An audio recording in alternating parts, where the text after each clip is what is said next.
Hey, why don't you hang out with me a little bit today and I'll show you how I finished off the bottom of the 12-foot tree and a little bit about the thought process behind it.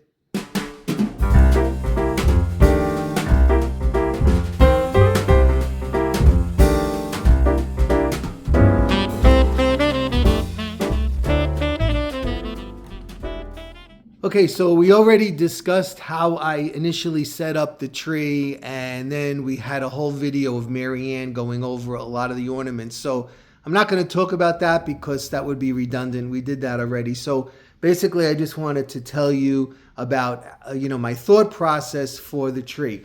The main tree is always a difficult thing to incorporate into whatever theme I'm doing because the main star is, of course, the ornaments, and we don't want to take away from those because these are the ornaments that we've been collecting our whole life. So, anything that I put on the tree that detracts from that, goes against the whole principle of the tree. So, what I did this year was, if you saw that video that I talked about it before, it needs some kind of cohesive thing to pull it together. Sometimes I use beads. I used gold one year. I used red one year. I used gold and red one year. One year I used little bags, present bags with elves sitting in them. And none of it actually kind of really works because in order for that to work, it would have to be extremely large, which again takes away from the idea of the tree. So this year, what we did was we chose to use the ribbon that I told you that we had just, we stumbled upon Costco. We went and I found it and I said to Marianne, I think this is going to be, good. It's, old-fashioned looking, and I think it will kind of give a cohesive idea to the tree. Then what I had wanted to do was put the book covers from Twas the Night Before Christmas in the book on the tree. And I had originally planned for 12. Of course, I always overdo it. And I settled for just 3, and it is plenty. So you can see this one right here. This is, I think, both of our favorite one right there. And then I have another one down in here. Again, these are various covers that I found online and had printed out, to use for the tree. And I have another one up there. So that is what is pulling in the idea of 'Twas the Night Before Christmas. I mean, it's everywhere else, so it's not so crazy that it needs to slap you in the face. It's there. The idea gets across, so that is fine. And then if you've been following it along too, which you might have stumbled on me and you're not, I also use the star. I don't usually put a star at the top of the tree, but I did put a star up there. And then I continued that idea of the stars by hanging them from the banister up there. Now, why did I choose the stars? Because this is the point in the story when Santa Claus comes to the house and he hears him, and then he comes down the chimney, which, if you remember, I know I have all my lights off. He's coming down the chimney over there. You see his boots coming down. So here, what I decided to do was I wanted to make him look like he was landing here on just one of the reindeer. So what I did was we have a set of 3 of these reindeer, and I used the doe because the buck is absolutely gigantic and his antlers would have been all over the place, and we couldn't do that. So I used the doe, and we have this great Santa that we both love so much. Marianne found him a while ago. Look at his face, how beautiful his face is. He has velvet pants and his little brown shoes right there. He has leather gloves on, and he has a couple of flowers. Now, he is a little bit mauvey looking, but that's okay because it creates depth and, a point of interest. If everything is red, it just all blends in together and you kind of lose it. So what I did was I used bells for the, around the reindeer's neck there, and I have some beads as the reins.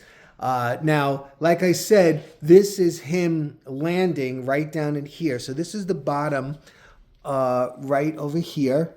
And you can see I put one of the books that I made, And it says, with a little old driver, so lively and quick, I knew in a moment it must be Saint Nick. So that is the book. Now, notice I have the stars also down here. So like the stars fell around him, or he's in the stars, however you want to interpret that for each individual, of course, is going to interpret it a little bit different. And then I brought the star onto the tree, and then you can see it over there. And then it's also up onto the garland there, right? And then it comes up onto the tree and then over to here to try to pull and then here, this is the reindeer tree. If you haven't seen this before, this is with a little old driver, so lively and quick. I knew in a moment it must be Saint Nick, more rapid than eagles, his course as they came, and he whistled and shouted and he called them by name. And then here are all the names of the reindeer. And that's why I have this over here. So again, trying to incorporate the entire idea. So I used this reindeer here because I thought it made a statement as well, because it is big, the tree is big, and it looks like, a good size. And if you don't know, I also have the deer up in that section up there. I don't want to catch the glare. So again, it all kind of like ties in. Now, this part down here was absolutely crazy. And I think I did it five different ways. Initially, over in this corner, I had a 3-tier planter, which I had Santas on, because I wanted to include a lot of Santas here just because it's talking about Saint Nick. That was my initial thought. And then I was going to layer in all Santas that I have all along here. It looked way cluttered. So that didn't work. Had to take that apart. Next thing I did was I still had the planter over here in this section with the 3 Santas. And then I layered in all poinsettia all across the bottom and didn't like the way that looked. And I took that apart. Then I made all levels under there and I added the book and more poinsettia. And I also added, those were all red, and I added white poinsettia in there too to offset the book, and that looked horrible too. And then I fixed it again. I took out the planter. That had to be like 2 o'clock in the morning. I took out the planter, and then I just had the poinsettia. Then I came down in the morning and I looked at it and I took all the poinsettia out again. And then Marianne came down and she was like, you did it again? You took it out again? And it was like, I just couldn't stand it. So what I did was I went and got more of my branches from my old Christmas tree. And I just layered them all in here. So it kind of looks like he's landed in the grass or something like that. It also gives it a little bit more motion. So as the garland spirals down over here, then this comes around and it whips right into the tree. So it has a little bit of motion. Also, by using the branches down there, it is low enough that it didn't cause visual clutter, which I always have a real problem with the visual clutter. Okay, and then talking about the Santas, you can see over here, I did this once before on the steps. For those of you that follow me, you know I put Santas on the steps once before. But this year what I did was I combined them with the poinsettia. Now, I don't want to make a problem on the steps. We need to go up and down the steps, and the railing already is like a little bit suspect with the so much stuff on it over there. So not that other people are going to go upstairs, because I didn't decorate upstairs this year, but just for ourselves. But take a look at these beautiful Santas. These are, if you remember from my other video where I showed you all the angels from Terry's Village that Marianne had bought, these are a lot of the matching Santas. This one is like a Ralph Lauren with his tartan plaid. I think this is my favorite. I really like him. This one almost looks like he has mink on. Obviously it's not, but he has a very lush kind of a furry look. This one is very traditional. He's all velvet as well, and the details on them are really, really pretty. This one right here, he looks more like a a European version of Santa, more stern looking, I would say. But again, he has that brocade jacket and the velvet. And this one, even though he has the long coat on, he is a more traditional kind of Santa. Then at the top of the steps, I carried the idea too. Up here, I put the lantern up here with a lamp inside it. And then I put a Santa, which I've had him, I want to say, from when I was in high school. So he's old, okay? Okay, it's daylight, but I'm going to put the lights on anyway so you can get a better view of what it might look like. You'll see it at night eventually.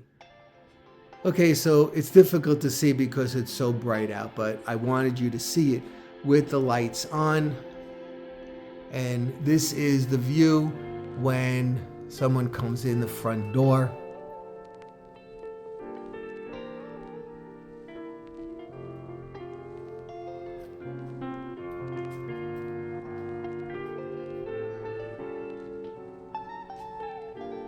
Now the reindeer has the bright white LED lights, and I usually don't like mixing the lights, but it makes it stand out from the rest of the light. So it gives it a little bit of, you know what? I can't think of the word today. I'm having a problem thinking of the word, but it gives it that differential from each other. Okay, everybody, so that is the main tree decorated and my idea behind how I did it and so on. So I hope you enjoyed this video, and I will be back with something again tomorrow,